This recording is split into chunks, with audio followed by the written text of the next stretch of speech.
Celtics have won 3 in a row as they do defeat the New York Knicks 114-98. I am your host of Celtics Today, Allie, Barefoot. Producer Smitty is right here to my left. And on today's show, we're going to do a mailbag. The Celtics are now 10 games into the season. They're sitting at 8-2, second in the Eastern Conference. So we want to answer some of your questions because none of this is possible without the Boston Celtics fans. So starting off hot, we got KW, who is a real one here on Celtics Today, sent in a super chat and said, in honor of my anniversary, my birthday this week, and watching the game with my 3-month-old, the hashtag Celtics, do you think the Bucks or the Sixers are our main rivals this season? KW, I love your question. The fact that we've already seen the 76ers and we've seen Embiid who put up over 30, 76ers are going to be tough. The Celtics do play them once more this week. That will be on Wednesday, and I think that they definitely can come back out and win that game. But now that you've got big size like Kristaps Porzingis sitting at 7'3", you can take on players like Giannis and Embiid. We haven't seen the Bucks yet. That comes later in November. So it's very tough to say, but right now I'm going to go with the 76ers. They're number one in the Eastern Conference. Tyrese Maxey looks like the real deal this year. So I think the 76ers are going to be a very tough team. Do I think the Celtics can contend with both of these teams? 100%. Smitty, how do you feel? It's definitely the 76ers in the sense of how heated those games get. You know, it's Embiid versus Tatum. It's a debate in the East. Talk about the Bucks. Giannis is usually talked about in the tier above those two guys. But hey, the Celtics match up in the postseason pretty frequently with these two teams, and usually they get the better of them. I'm more threatened by Milwaukee when it comes to postseason time, but as of right now, the Sixers just beat us a couple days ago, and they got the target on their back now, the top dogs in the East. So very excited to see where this season goes with these three, juggernauts it seems to be in the Eastern Conference. I would say it's still the Sixers on a personal level, but on a competition level, I'll go with Milwaukee. I agree with that, too. I like the personal level. You now have got Jayson Tatum, who's competing for an MVP award. Joel Embiid just came off from winning an MVP award. So I do think there'll be a challenge, but it's a challenge that I am excited to accept. I think the Celtics can take both of these teams, but overall, 76ers are a tough team. Yeah. The Boston Celtics are on a 3-game winning streak. Go ahead and spam W down in the comments to show Boston some love as they are now entering the 76ers on Wednesday. They will play them at home. It'll be an exciting game to see. And I want you guys to go ahead and spread those W's as much as you can in the comments to show some love. Our next question here is from Crim's dad. Will the Celtics with the worst bench in the NBA, do you think the second half of the season the Celtics will be exhausted and fall in the rankings?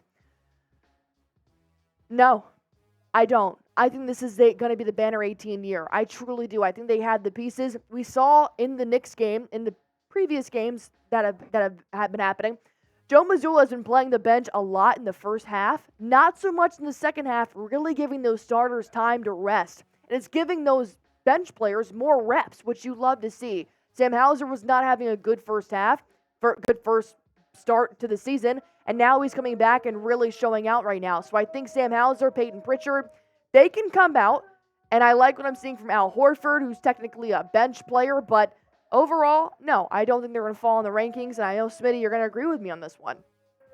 I mean, yeah, come on, guys, are we serious? Crim's dad is a closet Knicks fan as well, so he knows what he's doing here. The Celtics, who knows? If Sam Hauser stays hot, he's been playing great defense lately. The Celtics bench has not been too bad over the last couple of games. I know when they lost that one to Minnesota, they weren't great. But, I mean, listen, Sam Hauser has come along in these last couple games. Let me get you some stats from him against the Knicks just last night. Sam Hauser, and listen, he's still getting disrespected. The NBA doesn't even generate his photo. He had 12 points, 4 of 6 on threes. Guess what? This is the exact same stat line that he had last game out against the Raptors. He's so back, it's unbelievable. I'm very, very, very encouraged. I want to see some Sam Hauser. Peyton Pritchard, I mean, he's got to be a little bit better, but he didn't have a ton of shots. He didn't get a ton of shots up there against New York. We'll see how he progresses throughout the season. But now that we've given Sam Hauser some time to get better, I think we've got to give Peyton Pritchard some time to get that hot hand rolling for the Celtics, because I think they're two valuable pieces on that bench. Underrated defenders as well. And you got to think also last night against the Knicks is that we didn't even see Luke Cornett. So Porzingis and now Horford played Fine the by me, entire to be game. honest with you. Oh, 100%. They played the entire game flip-flopping, so Neemias Queta is still out with an injury, so that's another bench player the Celtics could add moving forward. Absolutely. However, Avery did say, Celtics, if Porzingis continues to play the way he's been playing, All-Star or All-NBA? He could be both. I mean, who knows? Why not? Absolutely he can. He's up there scoring almost Jaylen Brown, Jayson Tatum points per night. He's getting better at rebounds, taking that load off of Jayson Tatum's shoulder. I love Porzingis. I've loved everything about this trade since he arrived in Boston, and it shows on the court. I mean, dude, 21 points on 11 shots. This guy's a definition of efficiency because he's the third option offensively now. He's never been in this position in his NBA career. He was drafted to the Knicks, 4th overall. That was the Knicks pick. They did not get a trade for that pick. Kristaps Porzingis was going to the 4th worst team in the NBA that season. So he was asked to be the second option behind Carmelo Anthony, who wasn't a great teammate at that point in his career, let's be frank. Then he goes to Dallas, asked to be the second option again behind Luka Doncic, who at this point, has he really done much to start his NBA career? I know he's got all the accolades individually. His team, yeah, they got to the Western Conference, but they kind of got curb stomped when they got there. So then he goes to Washington. He's asked to be the number 1 option, putting up empty stats on a bad team. He did that very well. Now he's come to Boston, 3rd option, and I think he's that 3rd option on a championship team. I mean, look at these numbers, man. The definition of efficiency. Beautiful. 7'3" player hitting 30-foot jumpers. What more could you ask for out of Kristaps Porzingis? We do. We love it. We took the best duo in the NBA, and we said, why not add one more? And they added a 7'3" addition, Kristaps Porzingis. I agree with everything Smitty just said. Porzingis is here to stay, hopefully, for the long haul. KW said, Celtics, if you could make one bench move, what would you make? Get rid of Luke Cornett. Yeah, probably. I'd probably agree with that as well. Get a new big. Find a way to get a new big. Maybe an Andre Drummond type. I know we just dropped an Alex Caruso potential trade video. I think potentially if Pritchard keeps slipping, I think he could be a trade piece to go get a guy like Alex Caruso. But also in Chicago is that guy Andre Drummond, who's playing like the best backup center in the NBA right now. 2 trade chips in Chicago. Watch out for them. They stink. They'll be selling their farm at the trade deadline. Those are 2 moves I think the Celtics would love to make. I completely agree. I like Drummond. I like getting Luke Cornett off the team, just pretty much. He's just not. I'm waiting for Neemias Queta to be back so we can show what he's been made of. But it's been tough so far. But overall, that would be the bench move I make. But Hauser and Pritchard have stepped up, so I've got a little less. They're off my radar for right now, but they're not gone forever. But overall, Cornett can go, and I'll stand on that. And it's going to take me a lot to not stand on it. But overall, I need you guys to subscribe to this channel because Celtics Today has everything you possibly need to know about the Boston Celtics. We have free agency news, trade rumors. We have just basic rumors, news about the Boston Celtics. I promise you, anything you need to find, you can find it here. So go on ahead and hit that sub button for me. And I want you guys to hear about Prize Picks. It is our sponsor on today's show. It's my favorite daily fantasy sports app. All you have to do to play is pick between 2 to 6 players, pick their projected stats, and then just click more or less. It takes less than 60 seconds to pick your picks, I guess. Emmanuel, quickly, I had these picks tonight. I had more than 12 points. Derek White having more than 5.5 three-point shots attempted, and Drew Holiday having more than 6 assists. If you guys want to take your chance, all you have to do is go to prizepicks.com/CLNS. Use promo code CLNS for a first-time deposit match up to $100. And you can win up to 25 times your money on any entry. The real one, the man himself, Duncan. He is a real one here on Celtics Today. He's chimed in and said, Dame is clearly overrated old man Lillard. Rank the East way too early playoff race just for fun. Just for fun. Just for fun. I'm just gonna cut to the Eastern Conference Finals. I think that's what we're all here for. It's. Well, she's saying rank the East, so we'll give them the top 4 teams because I mean, in this NBA, it's so superstar driven. I know. it's never going to be a not top 4 seed. Let's cool it with I know the Heat were literally just an 8 seed. They made the finals 2 years before. They were a clear contender. They had injuries. They're bad regular season. They were not supposed to be an 8 seed. But let's rank the top 4 right now. How would you start? I would go 76ers. Okay. I would go Celtics. Okay. I would go Cavs. Yep. Ooh. The Bucks? Bucks. Yeah. Yeah. I think I would just switch around the Cavs and the Bucks there. Right. Personally, for Fair. me, that's where I think the Sixers are the one right now. They beat us. We got to get them back. Yep. On Wednesday. But the rest of the East is it's wide open right now. The Bucks obviously have the most star power. The Knicks, they're a frisky bunch, man. They can win regular season games. They play a lot. They don't really get too hurt. I know RJ Barrett missed the last one, but the Knicks are frisky. The Cavs have a lot of talent on that roster. So I'm excited to see what comes out of the East. But right now, for me, it'd be Sixers, Celtics, Bucks at 3, Cavs at 4. All right, that's pretty fair. Yeah. I don't mind it. Big Whoa. Smith Energy. What? Excuse me? Is that the new name? Who Big is that? Smith Energy.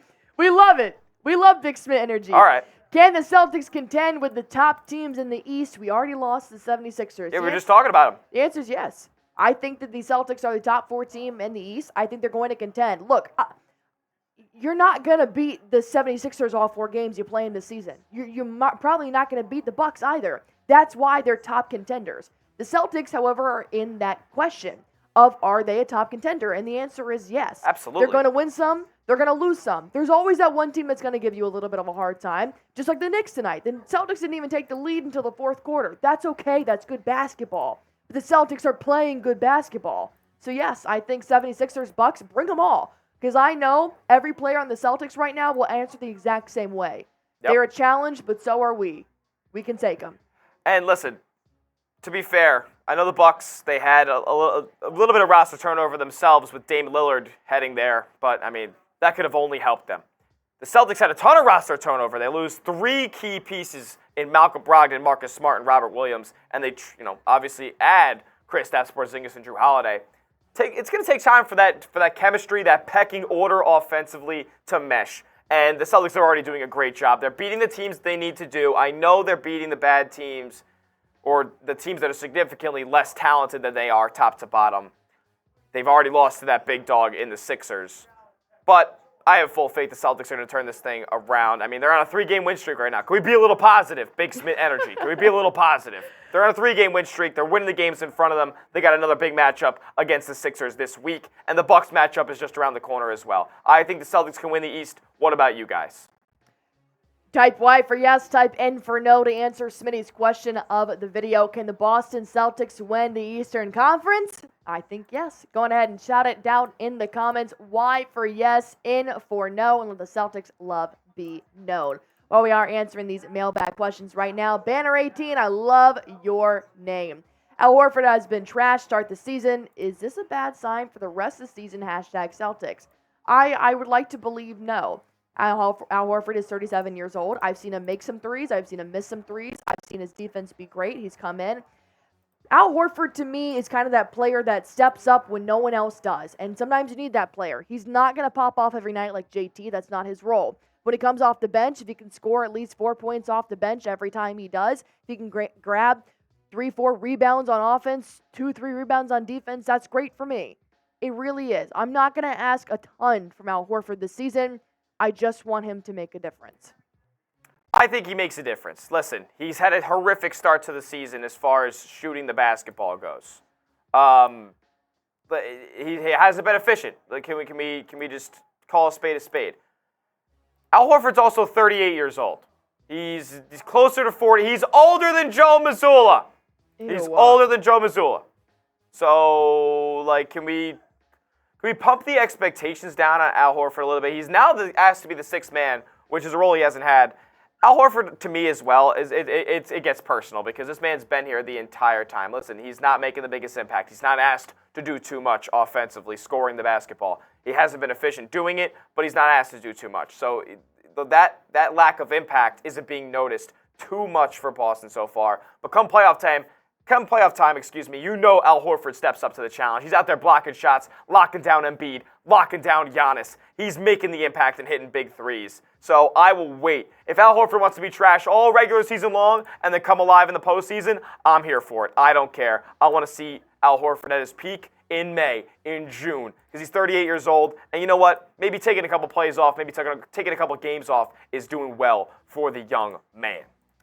He's also 37 years old. 37 years old. Sorry, Al, Anna Horford, don't come for me. I didn't mean to call your brother old. I'm sorry. That's on me. 37 years old for Al Horford. I get fired up talking about you, Big Al. I love you.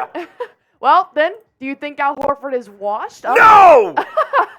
Smitty says no. I say no, but I want you guys to type W for wash, type S for he's still got it, because I think Al Horford has still got it. He's not going to be producing every single night the way that a young 25-year-old JT will, but Al Horford knows his role, and he does that role pretty well. And I'll stand by that. Go ahead and subscribe to this channel. Everything you possibly need to know about Celtics will be right here at Celtics Today by Chat Sports. Smitty and I are going to be here weekly giving you guys as many updates as we possibly can. We're going to be back with some more live parties, so all you guys got to do is hit that sub button for me.